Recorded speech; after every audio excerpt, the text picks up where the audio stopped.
The mysterious secrets behind light revealed. Chapter 1. The sound of glass. The first sound was glass. Not shattering, not breaking, just a long, trembling hum, as if the windows themselves were breathing. Nina froze in the hallway. Her keys slipped between her fingers, clinking on the wooden floor. For a moment, she thought it was her imagination, a trick of a tired mind after a long day. But then it came again, this deep, vibrating pulse from the living room.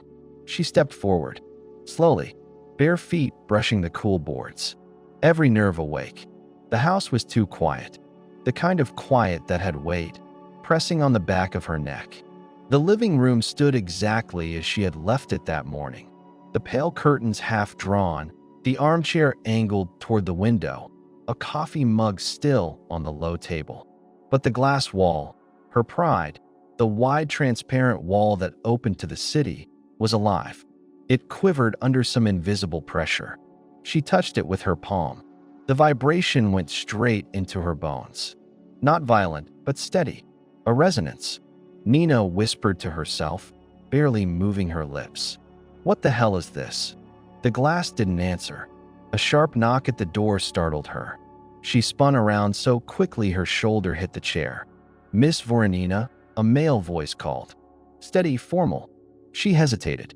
She hadn't given her name to anyone in this building yet. Not to neighbors. Not even to the concierge. She stayed silent. Another knock. "It's important." Something in his tone was too calm.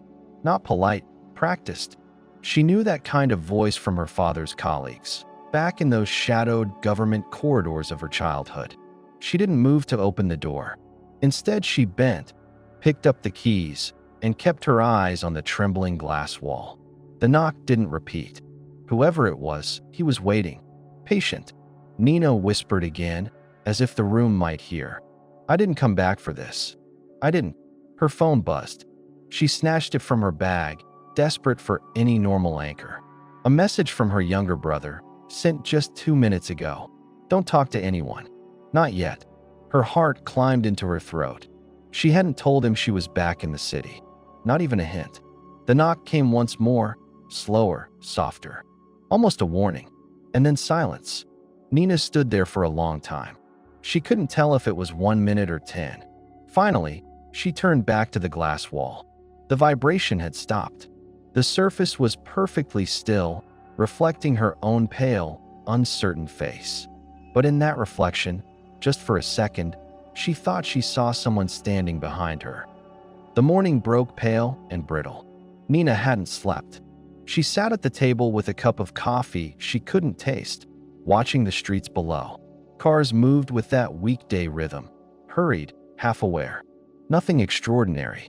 Yet every time she blinked, she saw that reflection. That figure. She muttered into her cup. "Maybe I'm losing it." But the phone buzzed again. This time a call. Her brother. She answered instantly. "Leo, you need to leave that place." His voice was sharp, urgent. "I just got here." "What's going on?" "No questions, Nina. Pack your things." "Right now?" "Don't wait. Tell me why." On the other end, silence stretched, filled with static. Then, "Because they've already found you." She gripped the phone so hard her knuckles ached. "Who?" But the line went dead. She stared at the screen, waiting for it to light up again. It didn't. Instead, someone knocked at the door. The same rhythm as before. She rose, chair scraping against the floor. Her heart hammered so violently she could feel it in her throat. This time she spoke aloud, forcing her voice to stay steady. "Who is it?" A pause. Then the same male voice, measured, calm. "You left the curtain open last night." The words made no sense. But they weren't meant to. They were a signal. Nina looked back at the glass wall. The curtain was, indeed, half drawn. She hadn't touched it since yesterday morning. Her pulse quickened. She suddenly remembered her father's last warning before he died. Words she had dismissed as paranoia. If someone speaks of windows or curtains, don't let them in. The knocking stopped. Footsteps moved away down the hall. She didn't breathe until the elevator doors closed with a metallic sigh. By noon she was on the move. A single bag thrown over her shoulder, The apartment locked behind her as if she would never return. The city pressed in around her, steel, glass, noise. People brushed past with their own burdens, their own secrets. No one looked at her twice, but she couldn't shake the sense that eyes followed her.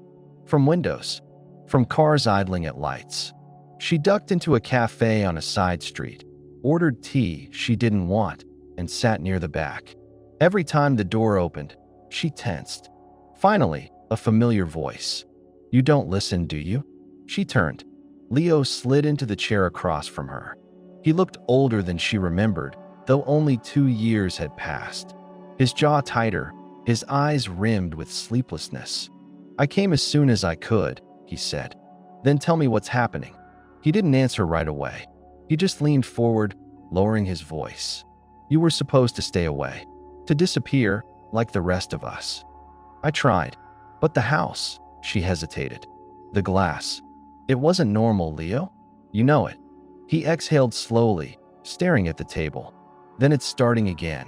The clatter of cups, the murmur of strangers, everything in the cafe blurred into background noise." Nina whispered, "What is starting again?" Leo's hands tightened around his mug. The resonance. The same thing that killed him. The words struck like ice. She opened her mouth to deny, to argue, but before she could, the cafe door opened once more.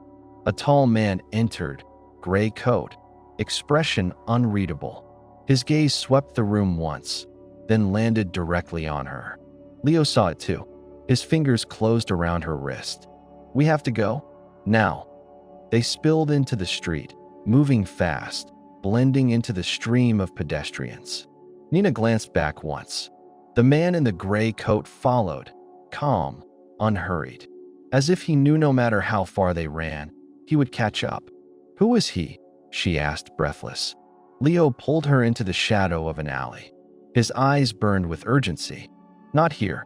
Not now. Then when?" "Tonight. At the old observatory." She stared at him. "That place is condemned." "Exactly. Which is why it's the only safe place left." The city roared around them. Horns, voices, the hiss of brakes. Yet in the middle of it all, Nina felt the same silence as in her apartment. A silence that pressed, heavy and unnatural. She swallowed, unable to shake the thought. The sound of glass was only the beginning. And in that moment, she knew one thing with absolute certainty. Whatever her brother planned to reveal tonight, at that ruined observatory, would change everything. Forever.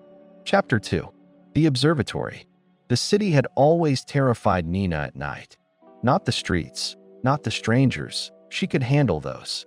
It was the silence between sounds. The moments when the neon blinked, the traffic lights clicked, and for a split second the entire machine of the metropolis seemed to pause. That silence reminded her of the glass, the hum, the resonance, and now she was walking straight into it. Leo kept his hood up, head tilted slightly forward, moving as if he knew the shadows better than the streets themselves.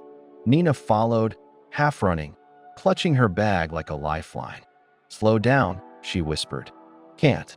His answer was short, clipped. "Leo, talk to me. At least tell me what we're walking into." He glanced at her, eyes narrow. "If I tell you now, you won't come." That silence again. Not the city's silence, her own. She didn't like the weight of it. They left the lit streets behind, slipping through narrower lanes where lamps flickered weakly or not at all. Graffiti blurred across walls. Windows were sealed with rusted bars.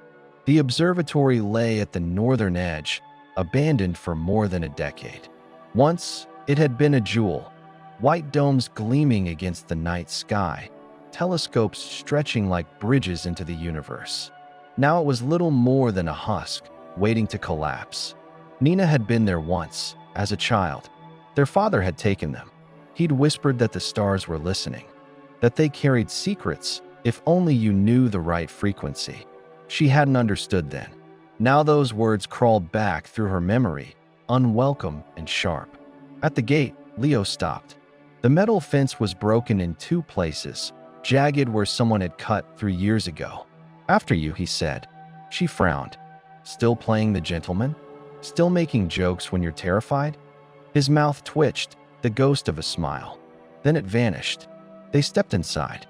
The air changed immediately. Colder. Still. Every sound they made, shoes scraping gravel, the rustle of fabric, echoed too loudly. The main dome loomed ahead, its shell cracked, pieces of plaster missing like old scars. A single lamp, somewhere high on a distant post, flickered faintly, throwing the building's shadow across the ground like a dark mouth. Nina shivered. This feels like walking into a coffin. Leo didn't disagree. Inside, the dome smelled of rust and dust. Their footsteps stirred clouds of forgotten time. A collapsed staircase leaned against the wall. Wires dangled like broken veins. In the center stood the telescope, enormous, tilted upward, still aimed at a sky no one cared to look at anymore. Nina touched the base, her fingers leaving streaks in the dust. It's still here. Leo's voice was low. They couldn't move it. Too dangerous. Dangerous. He met her eyes. Because it isn't just a telescope. Her laugh was too sharp. It echoed around the dome. You're kidding. Do I look like I'm kidding? His expression didn't waver. Nina stepped back, folding her arms. So what, it's a weapon? Some Cold War relic. He shook his head. Not a weapon. A receiver. She waited, but he didn't explain further. A receiver for what? She finally pressed. Leo's gaze shifted upward, to the stars faintly visible through the cracked dome. His voice dropped to almost a whisper. For them. She stared at him. Leo, stop. You sound insane. Do you remember the glass? He asked quietly. Her breath caught. The hum you felt. The resonance. He stepped closer. That was the same frequency this thing was built to catch. Only now, it's no longer just catching. It's transmitting too. Transmitting what? He hesitated, then said, Us. Nina shook her head, refusing to let the words sink in. That's impossible. Machines don't just. They do when they were designed to, Leo cut in. And Dad knew it. That's why they killed him. The echo of those words hung in the air. Killed him. Her father's death had been called an accident. Heart failure, sudden and cruel. She had believed it because she wanted to believe it. Now the floor felt unsteady under her feet. A sudden metallic crash tore through the dome. Nina spun. A loose sheet of metal had fallen from above, slamming onto the floor with a thunder that rolled and echoed. Leo, I heard it, he muttered, pulling her toward the shadow of the telescope. They crouched, backs against the cold steel. Footsteps followed. Slow, deliberate. Nina's stomach nodded. They found us. A beam of light swept across the interior, flashlight cutting through the dust. Stay quiet, Leo breathed. The footsteps grew closer. The beam of light passed over broken chairs, then across the wall, then stopped. Directly on the telescope, Nina held her breath. She could hear her pulse pounding in her ears. The man's voice came, calm and even, echoing in the hollow space. You shouldn't be here. It was the same voice, the one from the apartment door. Leo pressed his lips to her ear. When I say run. No, she whispered fiercely. Not without you. His grip tightened on her wrist. Then be ready. The footsteps approached again. The beam of light swayed, searching. Nina forced herself not to move, not even to breathe. And then Leo stood. Looking for me, his voice rang out, strong, steady. The flashlight snapped toward him. The beam blinded Nina for an instant, burning white. The man in the gray coat stood just beyond it, his face still unreadable, his posture relaxed. Leo Varnon, he said. Not a question. Then you know my name? Leo answered. Which means you know hers too. And you know what that means. A faint smile touched the man's lips. It means you're both late. Nina felt the ground tilt again. Late for what? Before she could ask, the air around them shifted. A low hum rose, subtle at first, then stronger. The telescope. It was vibrating, just like the glass wall in her apartment. Nina staggered back, her hands covering her ears, but the sound wasn't in her ears. It was inside her bones, inside her chest. The man in the coat didn't move. He stood calmly in the beam of his own flashlight, watching. Leo grabbed her hand. Run! They bolted through the opposite side of the dome, stumbling over debris, blinded by dust. The hum rose higher, filling every corner, pressing against their skulls. Nina thought she might collapse, but Leo dragged her onward, out into the cold night. They burst into the open air, gasping. The hum followed, softer now but still there, echoing faintly in her ribcage. Behind them, the observatory glowed faintly, light spilling from the cracks in its dome, pale and unnatural. Nina whispered, trembling, "What is happening?" Leo's answer was raw, ragged. "They've switched it on." They didn't stop running until the city lights reappeared, scattered through the trees like false stars. Only then did Nina collapse against a wall, clutching her knees. Her lungs burned, her throat raw. Leo crouched beside her, sweat streaking his forehead. His hands trembled, though his voice stayed firm. "Listen to me, Nina. We don't have time for disbelief anymore. You saw it. You felt it." She closed her eyes, but the hum remained. Deep, steady, as if it had settled inside her. "I don't want this," she whispered. "Neither do I," he said. "But it doesn't matter. We're already in it." A car horn blared nearby. Tires screeched. Both of them looked up. A black van had pulled to the curb. Its doors opened. Shadows moved inside. Leo cursed under his breath. "They're faster than I thought." "Who are they?" Nina demanded. He looked at her, eyes burning. "The ones who don't want us to remember. The ones who will do anything to keep it quiet." The van doors slammed. Figures stepped out, and Nina realized, too late, that silence had already fallen again. The silence before glass begins to hum. Chapter 3. The Van. The van's headlights carved two pale corridors through the street. The figures moved within that light, deliberate, efficient. Their faces were hidden beneath the glow, but their intent was clear enough. Nina pressed back against the wall. Her palms scraped brick, her breath short and ragged. "Leo, I see them." His voice was steady, but his hands curled into fists. "Tell me you have a plan." He didn't answer. That silence was worse than any words. The first figure stepped forward. Tall, broad shoulders, moving like someone trained for precision. The second lingered by the van, scanning the street. A third remained in shadow, only the outline visible. Leo shifted his weight. "On my mark," he whispered. "Mark for what?" "Running." Her chest tightened. "We can't outrun a van." He met her gaze for half a second. "We won't have to." The lead figure spoke, voice calm, controlled. "Leo Varnin. Nina Voronina. Please don't make this harder than it needs to be." The words struck her like a blow. Her full name, spoken as if it belonged to them. Leo's reply was sharp. "You're not taking her." "We don't want to take her," the man said smoothly. "We want to protect her. From herself. From what she doesn't understand." Nina's stomach turned. Something in his tone was almost kind. Almost. "Don't listen," Leo muttered. The hum returned. Not from the observatory this time. It came from inside the van. Low, steady, resonant. Nina clutched her head, teeth clenched. It was in her bones again, vibrating, finding every hollow space inside her. The man stepped closer, his words riding on the vibration. "Come with us, Nina. We can quiet it. You don't have to carry this." Her knees wavered. The sound seemed to pull her forward, like invisible hands tugging at her chest. Leo grabbed her arm. "Stay with me."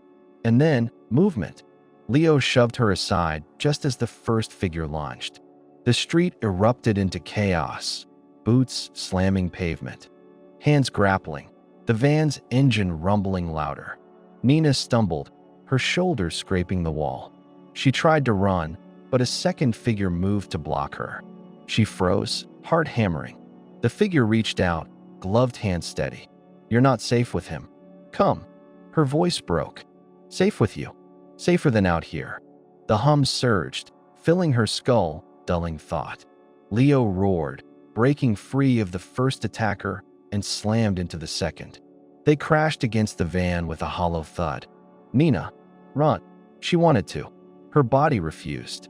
The resonance pinned her in place, thick as chains. Then something unexpected happened. The third figure, the one who had stayed in the shadows, spoke. A woman's voice, sharp and commanding. Enough. Pull back. The hum cut off instantly. Nina gasped, air flooding back into her lungs. The men froze, stepping back. Even Leo stilled, fists raised, chest heaving. The woman emerged from the shadows. She was tall, dressed in black, hair tied back severely. Her gaze locked onto Nina with unsettling intensity, as though she were reading words etched beneath her skin. "Look at you," the woman said quietly. "The same eyes as him." Nina's voice cracked. "As who?" The woman tilted her head. "You really don't know?" Leo growled, stepping between them. "Don't." But the woman ignored him. "Your father," she said softly. "He saw too much. And now so will you." The street was silent. Even the city noise seemed to fade. Nina whispered, "You knew him?" The woman's lips curved into something not quite a smile. "We all did." He opened the door. The words landed heavy, sharp, confusing. The door. Leo pulled Nina back, his grip unyielding. "We're leaving." The woman didn't stop them. She simply watched, eyes gleaming under the streetlight. As they turned into the next alley, her voice followed. "You can't run from resonance, Nina. It's inside you already." They didn't stop until they reached a deserted train station. The clock above the platform was frozen at a wrong time. Benches were rusting, glass shattered in patches. Leo dropped onto a bench, chest rising and falling like waves. Nina stood, pacing, her arms wrapped tightly around herself.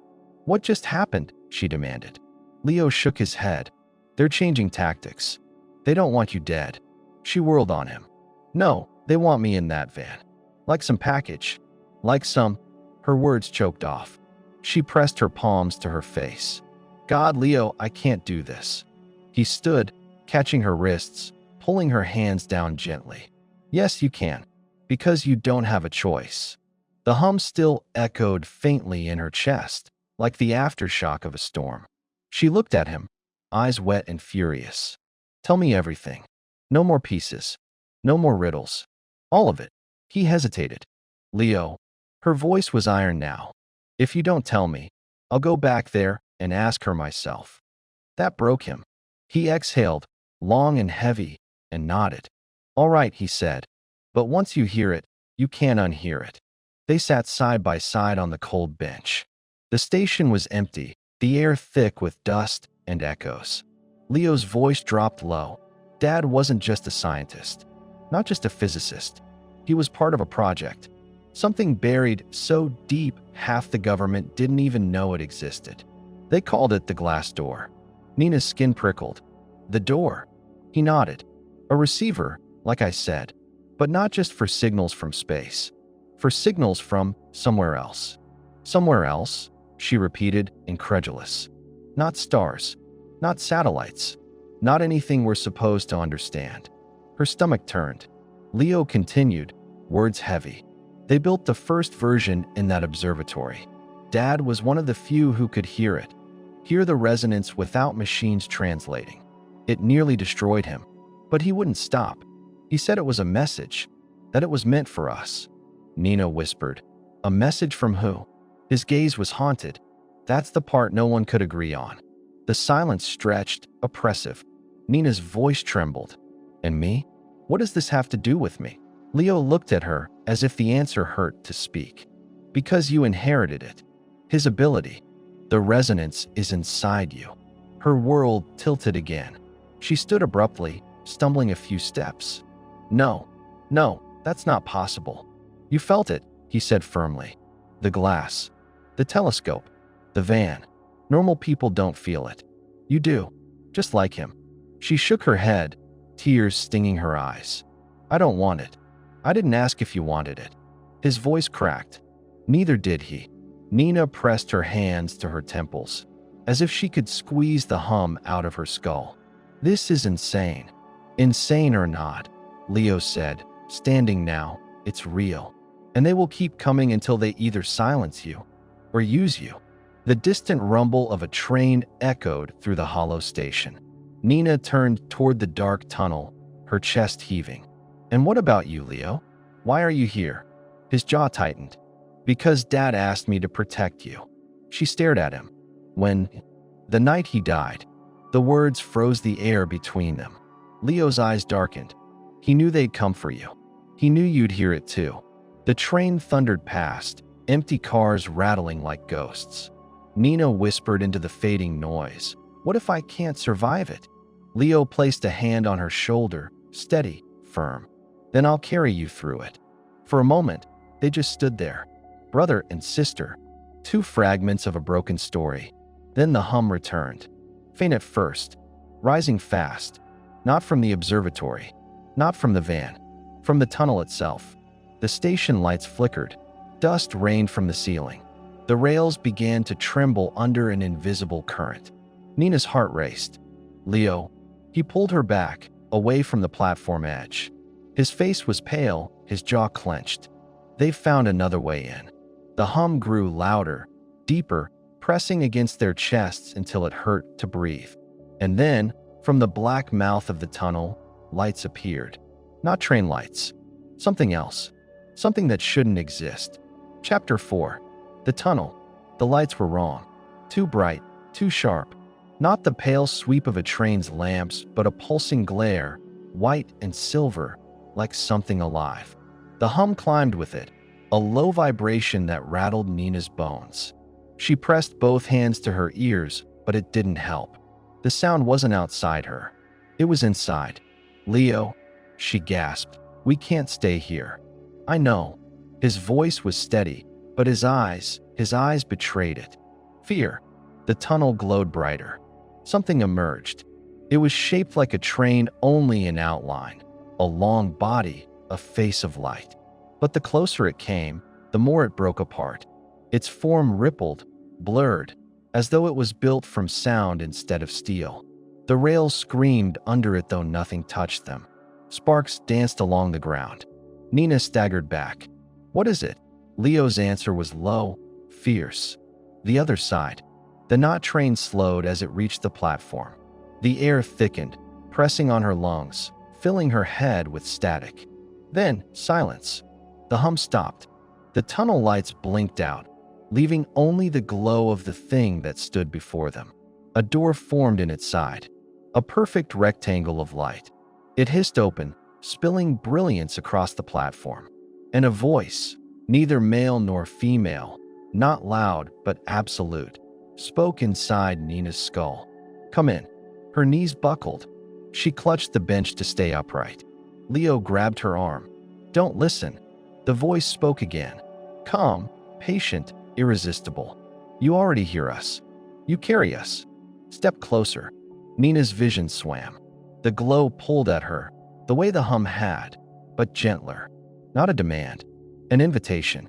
She whispered, "Leo, it's not threatening. It feels exactly what they want you to think," he snapped. His grip tightened. "It's not yours, Nina. It's theirs." The glow shifted, rippling. For a moment, she thought she saw shapes within it, figures standing in rows, waiting. Too tall, too still, their edges shimmering like heat. Her breath caught. "They're people." "They're not people," Leo hissed. "They're echoes." "There." The voice cut through him. "He doesn't understand. But you will. Come." Her head throbbed.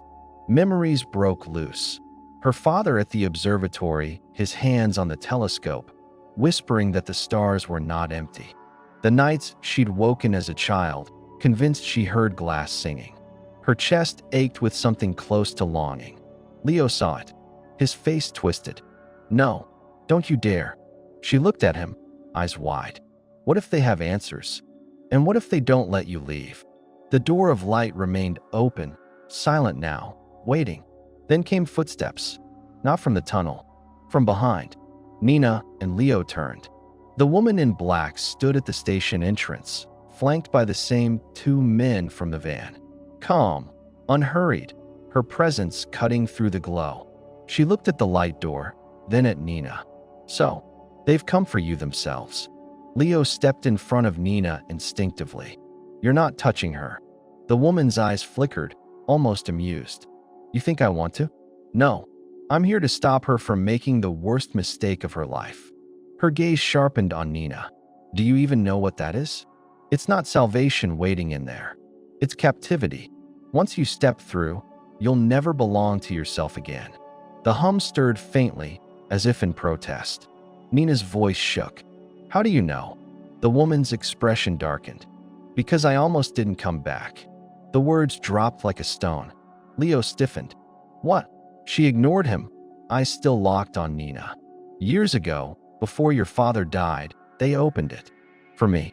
I walked through, and when I returned, I wasn't the same. I still hear them every night. Whispering, pulling. I don't sleep anymore. Her jaw tightened. Your father believed it was knowledge. But knowledge has a price. It eats you. The light flared, brighter, as though denying her words. The voice returned, urgent now. She lies. Step closer. We are yours. Nina's mind split in two. One part yearned toward the light, aching for the quiet it promised, the belonging. The other part recoiled, terrified of losing herself. Her brother's grip burned into her wrist. The woman's stare pierced her. The tunnel vibrated. The air thickened again. Leo shouted over the noise, raw and desperate. You choose now, Nina. Them or me. The world narrowed. The glow. The hum. The woman's warning. Her brother's plea. Nina's pulse thundered. Her chest heaved, and she stepped forward. Leo's cry tore through the station. No. The woman lunged. The men drew weapons. The light flared so violently the whole platform disappeared in white. And then, silence. When Nina opened her eyes, she was no longer on the station platform. The glow surrounded her. Infinite, boundless. And in the distance, figures moved. Waiting. Chapter 5. The Glass Sea. The glow wasn't light, as Nina knew it. It didn't fall on her skin. It didn't cast shadows. It was inside her eyes, her lungs, her pulse. Walking through it was like stepping into a memory she'd never had. There was no floor, yet she stood. No ceiling, yet something above shifted like pale water. The hum was gone, not silenced, absorbed. For the first time since the apartment, her head felt quiet. She took a step. The surface beneath her foot rippled like liquid glass, but it held her weight. Another step. The ripples spread outward in luminous rings. In the distance, shapes stirred. Tall, slender, translucent. Not bodies, outlines. They swayed gently, as though in slow current. She whispered to herself, "Where am I?" And a voice, the same one that had called her, answered softly inside her skull. "Where you were always meant to be." The words brushed her mind like a hand on her cheek. She flinched but didn't run. Her chest ached with something she couldn't name, not fear, not relief. A strange familiarity. She said aloud, her voice trembling, "Who are you?" The figures moved closer, still at a distance. Their shapes shimmered, breaking apart into waves of light, then reforming. "We are the space between. We are the glass that sings." Her throat went dry. "You're not human." "No, but neither are you. Not as you think." She hugged her arms around herself. "That's not true. It is truth you inherited. Through him. Through the one who opened the door." Her father's face flashed through her mind. The nights he'd whispered to the sky, the lines on his hands when he thought she wasn't looking. "What did you do to him?" she demanded. The figures slowed. The light pulsed gently, as though with breath. "We called." He answered. "The door is not a trap. It is a mirror." The glow deepened. Beneath her feet, the glass sea turned darker, streaked with silver currents. She felt movement under it, like something enormous shifting far below. She whispered, "If this is a mirror, then what am I looking at?" "Yourself."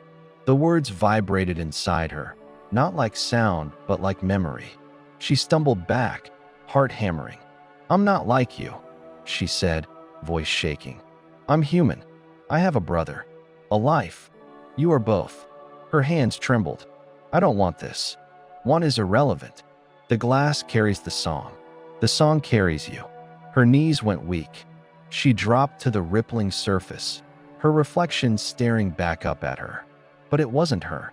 The face in the glass was older, sharper, eyes like liquid silver.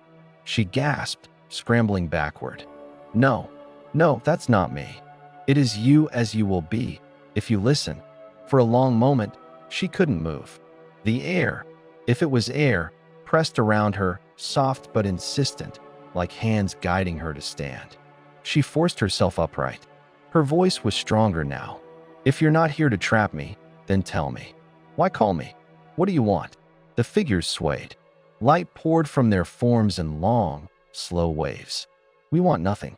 We call because the door cracks, because the other side strains. Her brow furrowed. Other side, where you left. Her chest tightened. The station, the world. A flicker of panic cut through her calm. She turned, searching for the door she'd come through. But there was no door, only endless glow. I need to go back, she said. Back is forward. Forward is through. That's not an answer, she shouted. Her voice echoed strangely, curling back around her as if the space itself repeated it. The figures shifted, one separated from the others, gliding closer. Its form sharpened, almost solid. A tall being, translucent skin like frosted glass, veins of light running through it. It stopped a few feet away, its face a smooth plane with no features. Yet she felt it looking at her.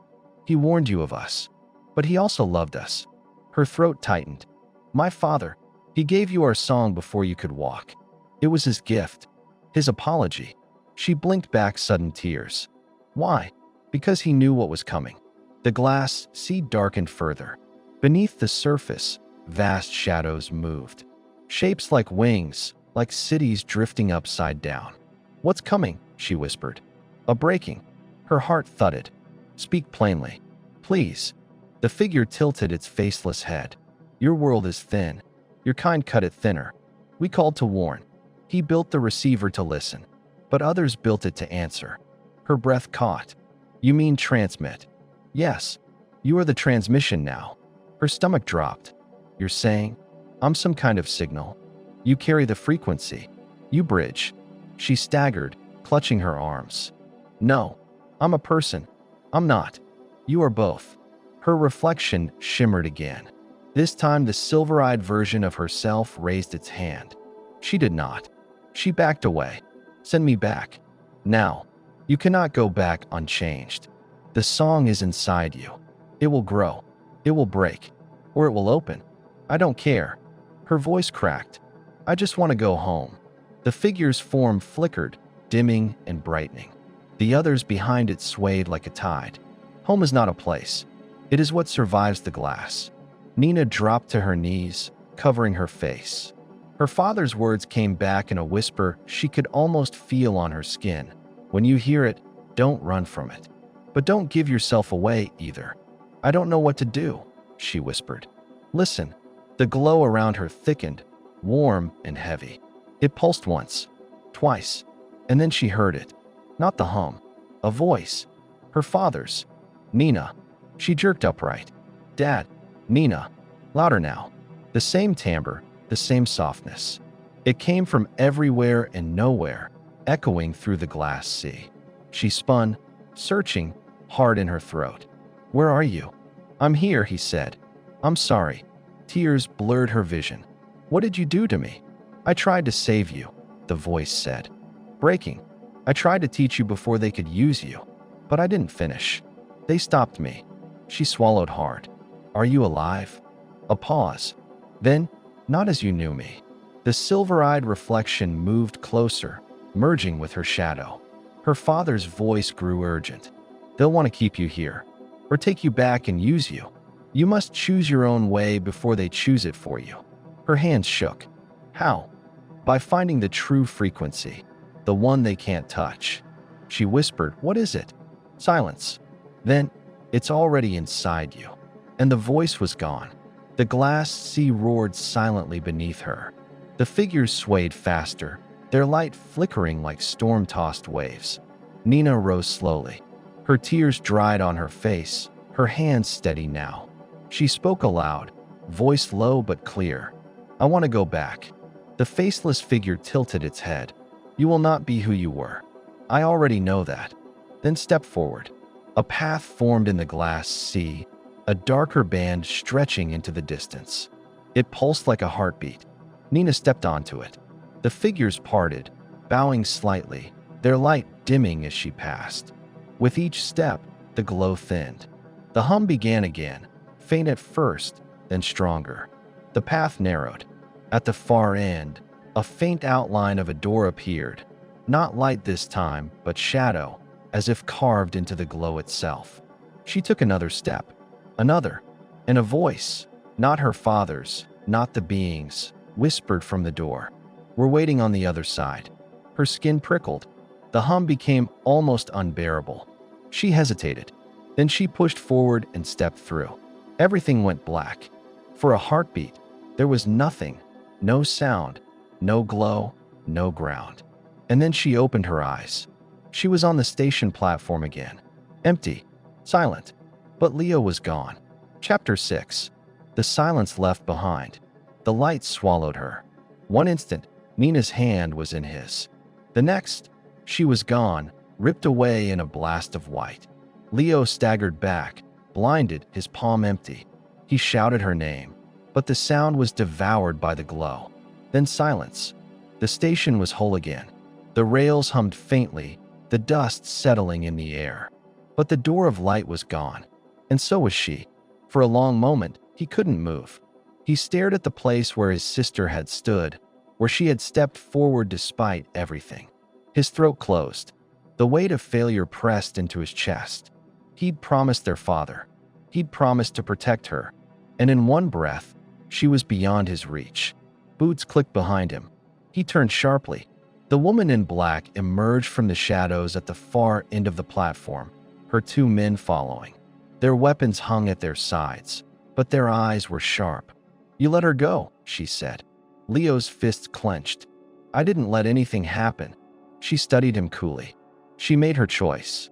She didn't choose you, or them. She was pulled. The woman's gaze was steady, unblinking. No, she answered. Her words cut deep. Leo wanted to deny them, to fight, to strike her across the platform for her calmness. Instead, he spat. What do you want from her? Not want. The woman's voice was low, measured. Fear. He narrowed his eyes.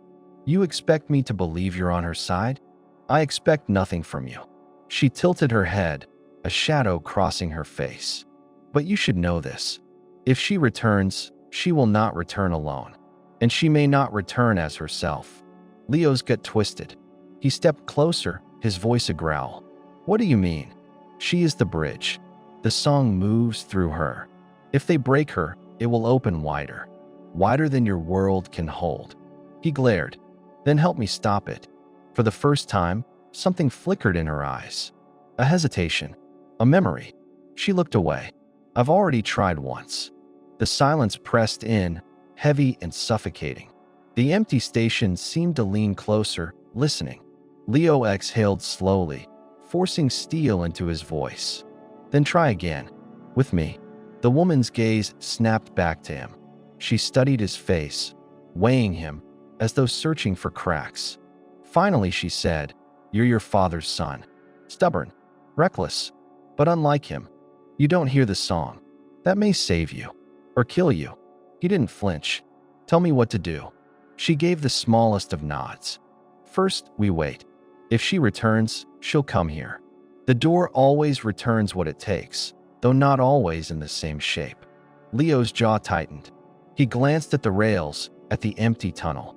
His stomach churned with dread. And if she doesn't, he asked. The woman's expression hardened. Then she's already theirs. And all of this, she gestured around them. The crumbling city, the sky above, will break with her. The words hung between them like a blade. Leo sat heavily on the bench, burying his face in his hands. He couldn't picture it. Nina gone forever. Or worse. Changed, hollow, carrying something that wasn't hers. He muttered, half to himself, half to the echoing walls. Dad, what did you leave us with? The hours dragged.